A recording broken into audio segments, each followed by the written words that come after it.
जय हिंद। नमस्कार फ्रेंड्स, ज्योति क्लासेस में आप सभी का एक बार फिर से स्वागत है। हेलो दोस्तों, कैसे हैं आप सभी? आई होप आप सभी बहुत ही अच्छे होंगे, स्वस्थ होंगे, स्टडी अपनी कंटिन्यू कर रहे होंगे। चलते हैं हमारी आज की क्लास की तरफ। जैसा कि आप सभी जानते हैं, हम कर रहे हैं हमारी होम साइंस की सीरीज, जिसमें हम क्लास 6 से 12 तक की बुक को कवर कर रहे हैं और ये हमारी बहुत ही अच्छे से कंटिन्यू पढ़ाई चल रही है।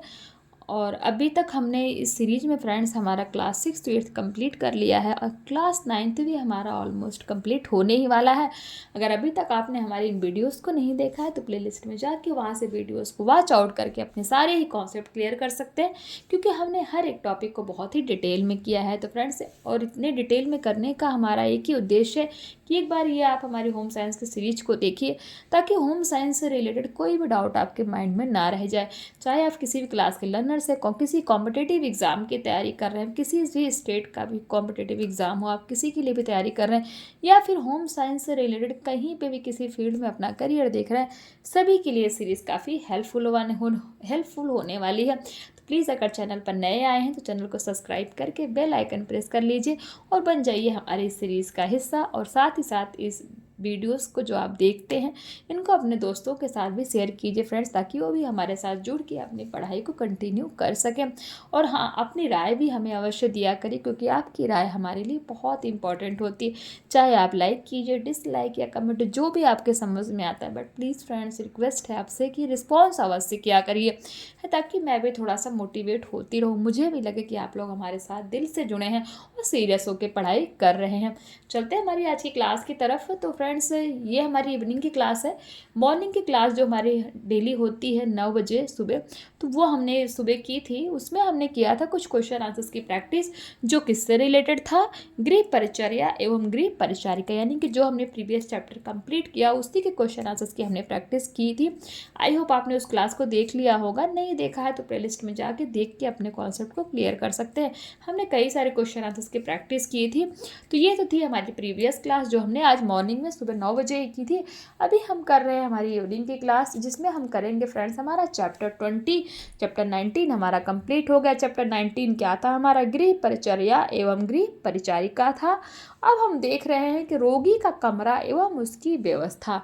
हमने गृह परिचर्या जान ली, गृह परिचारिका के बारे में जान लिया, गृह परिचारक क्या होता है, और फिर गृह परिचारिका के गुण क्या होते हैं, गृह परिचारिका का महत्व क्या होता है, तो बहुत सारे उसके कर्तव्य क्या होते हैं गृह परिचारिका के। ऐसे बहुत सारे टॉपिक हमने गृह परिचारिका के बारे में और गृह परिचारक के बारे में जाना, गृह परिचर्या के बारे में जाना।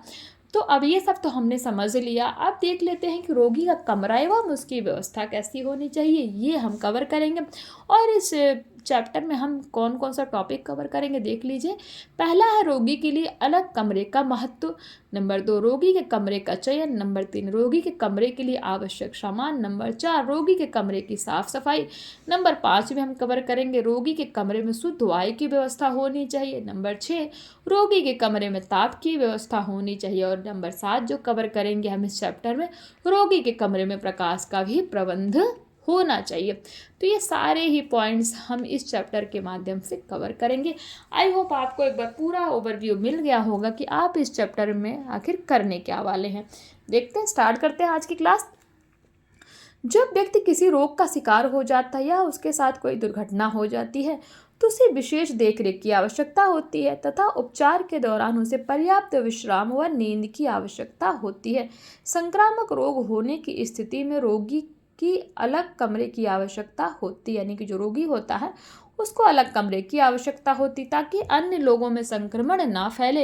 इसके अतिरिक्त रोगी के आराम में बाधा ना पहुंचे, इसलिए भी रोगी का कमरा अलग होना चाहिए। अतः रोगी का कमरा कैसा हो, क्या व्यवस्था हो, प्रकाश की व्यवस्था कैसी हो, आदि की जानकारी आवश्यक है। अब देख लेते हैं, पहला हमारा जो पॉइंट है, रोगी के लिए अलग कमरे का क्या महत्व होता है, देखते हैं। रोगी एवं दुर्घटनाग्रस्त व्यक्ति के लिए अलग कमरे की व्यवस्था होनी चाहिए, ताकि वह पर्याप्त आराम कर सके। साथ ही रोगी के रोग से अत्यंत लोग संक्रमित ना हो। रोगी व्यक्ति शारीरिक एवं मानसिक रूप से दुर्बल हो जाता है, जिससे उसे पीड़ा होती है। उसे पर्याप्त आराम के लिए शांतिपूर्ण वातावरण की आवश्यकता होती है, इसलिए रोगी के लिए अलग कमरे का होना आवश्यक है। तो ये आपने देख लिया कि रोगी के लिए अलग कमरे का कितना महत्व है। अब दूसरा हम पॉइंट देखते हैं, रोगी के कमरे का चयन किस तरीके से होना चाहिए। तो उसमें कुछ पॉइंट्स है रोगी के कमरे के चयन में, जैसे कि कमरे का आकार। रोगी के कमरे में पर्याप्त स्थान होना चाहिए, साथ ही वायु एवं प्रकाश के संवातन की पर्याप्त व्यवस्था। रोगी के सामान रखने के लिए पर्याप्त स्थान होना चाहिए। सामान्य रोगी का कमरा 400 से लेकर 500 घन मीटर स्थान वाला होना चाहिए। नंबर 2 है कमरे का वातावरण। रोगी के कमरे का शांत एवं आरामदायक वातावरण के लिए जहां तक संभव हो कमरे का दरवाजा मुख्य सड़क से हटकर पीछे की ओर होना चाहिए, या रोगी के लिए पीछे की तरफ वाला कमरा चुनना चाहिए ताकि सड़क की धूल मिट्टी कमरे में ना आए। नेक्स्ट हम देख लेते हैं तीसरा, कमरे में वायु की व्यवस्था। रोगी के कमरे में वायु की व्यवस्था या संवातन व्यवस्था, इट मीन जिसको हम क्या कहते हैं, वेंटिलेशन सिस्टम अच्छी होनी चाहिए। कमरे में पर्याप्त खिड़कियां, रोशनदान व दरवाजे होने आवश्यक है, अन्यथा अशुद्ध वायु रोगी को नुकसान पहुंचा सकती है। नंबर 4 है कमरे में प्रकाश की व्यवस्था। रोगी के कमरे में सूर्य के प्रकाश की उचित व्यवस्था होनी चाहिए, जिससे रोगाणु स्वतः ही नष्ट हो जाते हैं, तथा इसके लिए रोशनदान व खिड़कियों का होना आवश्यक है। इसके अतिरिक्त लालटेन, मिट्टी के तेल का लैंप व मोमबत्ती आदि का प्रबंध भी होना चाहिए। अब नेक्स्ट पॉइंट हम इसमें देखते हैं कमरे की स्थिति। तो कमरे की स्थिति में नंबर 1 देखते हैं, रोगी का कमरा रसोई घर व अन्य व्यक्तियों के कमरे से दूर होना चाहिए। यदि रोगी के घर में पशु पाले जाते हैं तो रोगी का कमरा उससे दूर होना चाहिए। नंबर 2, रोगी के टहलने के लिए कमरे के बाहर बरामदा होना आवश्यक है। बरामदे के कारण कमरे का वातावरण अच्छा रहता है, क्योंकि बाहर की धूल मिट्टी कमरे में प्रवेश नहीं करती। और नंबर 3 है शौचालय तथा स्नान घर कमरे के समीप होना चाहिए, ताकि रोगी उसका आसानी से प्रयोग कर सके। तो ये जो हमने 2-3 पॉइंट देखे, किसके बारे में देखे, कमरे की स्थिति कैसी होनी चाहिए, कमरा किस तरीके का होना चाहिए। अब दूसरा पॉइंट देखते हैं, कमरे की सफाई की व्यवस्था भी होनी चाहिए। उसमें देखते हैं कमरे की सफाई में नंबर 1, कमरे में दुर्गंध एवं सीलन के कारण रोग के कीटाणु उत्पन्न होते हैं, अतः रोगी के कमरे में दुर्गंध व सीलन नहीं होनी चाहिए। नंबर 2, रोगी के कमरे की सफाई व्यवस्था के लिए यह आवश्यक है कि रोगी के कमरे का फर्श पक्का हो, जिससे समय समय पर कीटाणु नाशक घोल फिनाइल से धोया जा सके। नंबर 3 है रोगी के कमरे के खिड़की व दरवाजे पर जाली होनी चाहिए, ताकि धूल मिट्टी व मक्खी आदि ना आए, तथा रोगी के कमरे की पुताई चूने से की जानी चाहिए। तो ये हमने दो तीन पॉइंट देखे, किसके बारे में, कमरे की साफ सफाई की व्यवस्था के बारे में। अब 7वां जो है हमारा मौसम के अनुसार अनुकूलन। रोगी का कमरा मौसम के अनुसार होना चाहिए, अर्थात कमरा ऐसा होना चाहिए जो गर्मी में अधिक गर्म ना हो तथा सर्दी में अपेक्षाकृत कम ठंडा हो। और नेक्स्ट और लास्ट देख लेते हैं कमरे के चयन के समय कुछ अन्य बातें। नंबर 1, रोगी की परिचारिका के लिए रोगी के कमरे के निकट एक छोटा सा कमरा हो तो रोगी व परिचारिका की सुविधा रहेगी। नंबर 2, सर्दियों के समय रोगी के कमरे को गर्म रखने के लिए बिजली का हीटर आदि की व्यवस्था होनी चाहिए, तथा गर्मियों के समय रोगी को कमरे को ठंडा रखना जरूरी होता है, जिसके लिए पंखे आदि की व्यवस्था आवश्यक होनी चाहिए। नंबर 3 है रोगी के कमरे में मानसिक शांति के लिए फूल व गुलदस्ते आदि भी लगाए जा सकते हैं। तो ये हमने जो पॉइंट देखे, किसके बारे में, कमरे के चयन के समय कुछ अन्य बातें जिसमें ध्यान रखने योग्य है वो हमने देखा।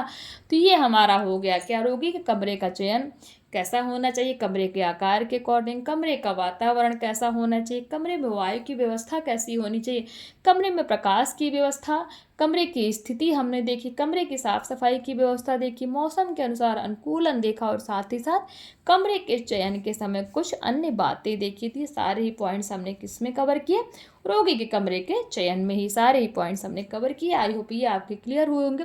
नेक्स्ट टॉपिक है हमारा रोगी के कमरे के लिए आवश्यक सामान देख लेते हैं। नंबर 1, पलंग, मेजें, कुर्सी, स्टूल लेके करके पढ़ लेते हैं। पलंग, रोगी के कमरे में कसी हुई चारपाई अथवा लोहे का पलंग जो स्प्रिंग युक्त हो का प्रयोग किया जा सकता है, परंतु पलंग की ऊंचाई पर्याप्त होनी चाहिए ताकि परिचारिका को परिचर्या करते समय यानी कि देख रेख करते समय अधिक झुकना ना पड़े। पलंग की व्यवस्था इस प्रकार की हो ताकि मिलने वाले एवं परिचारिका को असुविधा ना हो।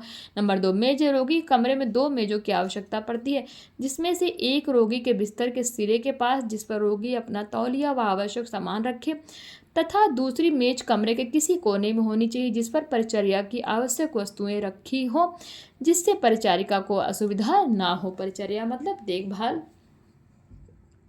नंबर 3, कुर्सी, कमरे में 2 कुर्सियों की आवश्यकता होती है। एक कुर्सी का उपयोग चिकित्सक द्वारा किया जाता है तथा दूसरी आराम कुर्सी होनी चाहिए जिसका प्रयोग परिचारिका द्वारा किया जाता है। नंबर 4, स्टूल, पलंग के पास एक स्टूल का होना आवश्यक है जिसका प्रयोग खिसकाकर बैठने के लिए किया जाता है। और नंबर 5 है जालीदार अलमारी, रोगी के कमरे में उसकी दवाइयाँ इत्यादि रखने के लिए एक जालीदार अलमारी होनी चाहिए जो रोगी के पलंग से दूर नहीं होनी चाहिए। और नंबर 6 है कपड़ों के लिए अलमारी, कमरे में रोगी के इस्तेमाल के लिए एक अलमारी हो जिसमें रोगी का तौलिया, बिस्तर एवं कपड़े रखने पर्याप्त स्थान होना चाहिए रखने के लिए। नंबर 7 है चार्ट, रोगी का चिकित्सक के लिए रोगी का ताप, नाड़ी की गति, श्वसन गति आदि का रिकॉर्ड रखना चाहिए जिसके लिए कमरे में एक चार्ट होना आवश्यक है। नंबर 8 है मनोरंजन का साधन भी होना चाहिए, रोगी को लंबे समय तक आराम करना पड़ता है अतः उसके मनोरंजन के लिए टीवी, रेडियो, पत्रिका, अखबार जो भी हो ये सब रखने चाहिए। नंबर 9 है सजावट की व्यवस्था, रोगी को अच्छा एवं सकारात्मक वातावरण उपलब्ध कराने के लिए कमरे की सजावट व्यवस्था का ध्यान रखना चाहिए। कमरे में हल्की एवं मन को प्रसन्न करने वाली सजावट होनी चाहिए।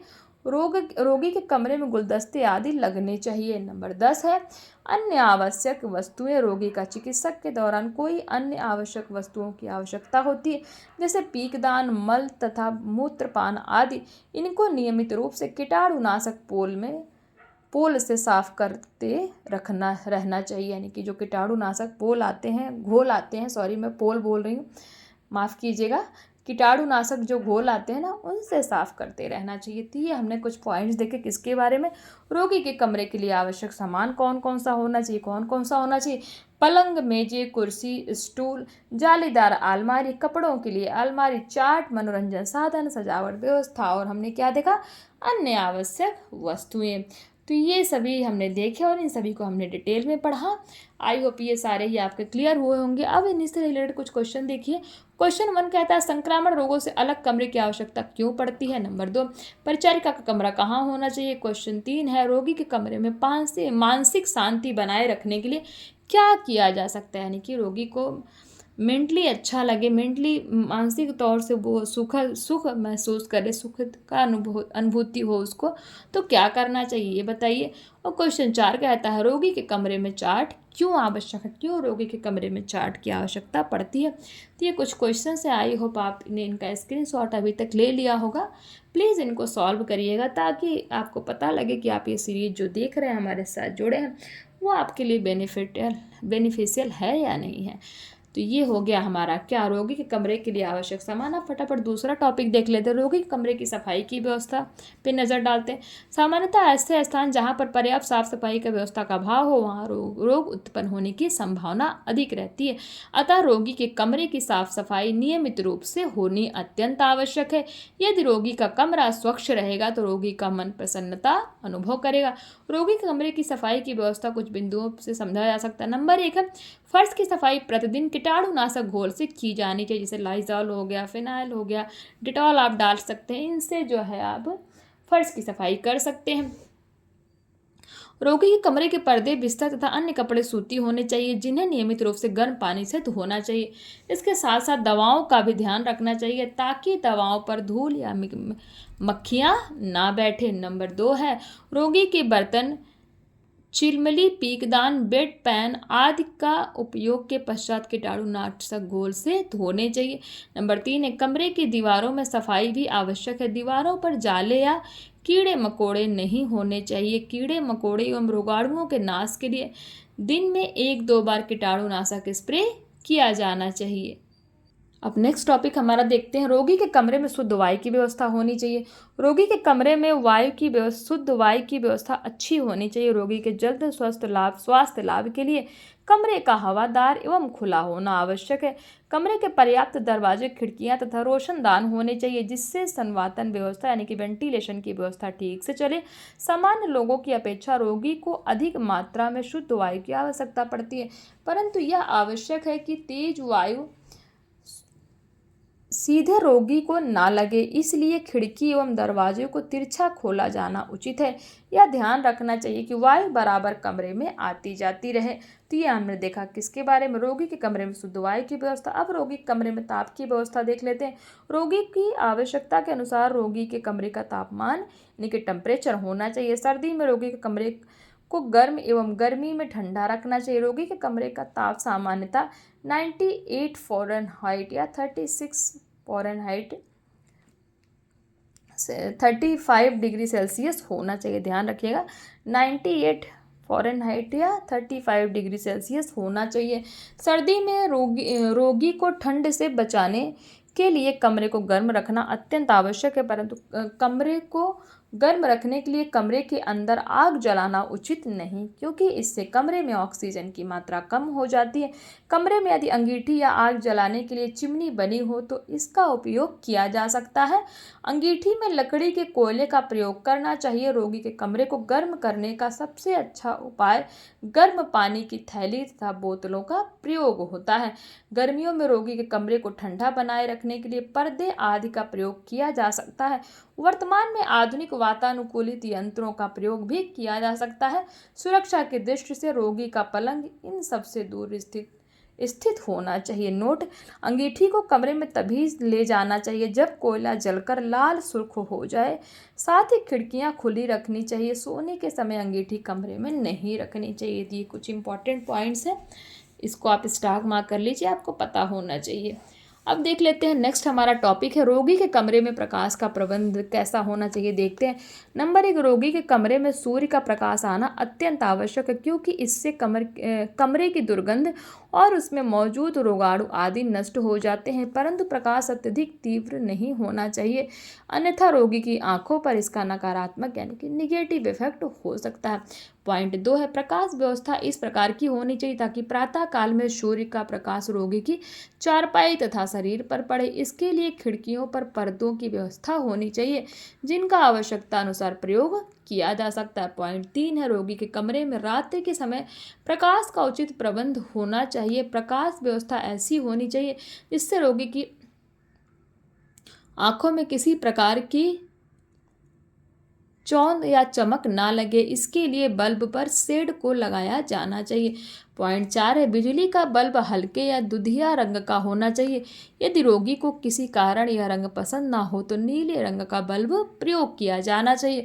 पॉइंट 5 कहता है, ऐसे स्थान जहां पर बिजली की व्यवस्था न हो वहां तेल का दीपक या लालटेन जलाई जानी चाहिए ताकि मच्छर ना पनपे, परंतु इसकी लौ हल्की होनी चाहिए, साथ ही धुआं रहित होनी चाहिए। इसके साथ ये आवश्यक है कि प्रकाश के साधनों को रोगी से दूर रखा जाए। नोट इसमें भी देख लेते हैं। सूर्य के प्रकाश से हमारे शरीर में क्या होता है, विटामिन डी की आपूर्ति होती है, आप सभी को पता है, जो रोगी के लिए भी लाभदायक होता है, परंतु दोपहर की धूप रोगी के लिए हानिकारक हो सकती है। जो विटामिन डी मिलता है हमें सूर्य से, वो कब मिलता है, मॉर्निंग की धूप से मिलता है, ना कि ऐसा नहीं कि कभी भी आप विटामिन डी प्राप्त करने के लिए धूप ले रहे हैं। तो जो सुबह के बाद यानी कि दोपहर की जो धूप होती है ना फ्रेंड्स, वो स्वास्थ्य के लिए हानिकारक होती है, ना कि लाभकारी। तो ये हमारा जो है चैप्टर इसी के साथ कंप्लीट होता है। इसी से रिलेटेड कुछ क्वेश्चन देख लेते हैं। नंबर 1, रोगी के कमरे के फर्श की सफाई कितने दिन में करनी चाहिए। क्वेश्चन 2 कहता है, रोगी के कमरे में वायु के प्रबंध के लिए क्या होना चाहिए। क्वेश्चन 3, रोगी के कमरे का तापमान कितना होना चाहिए।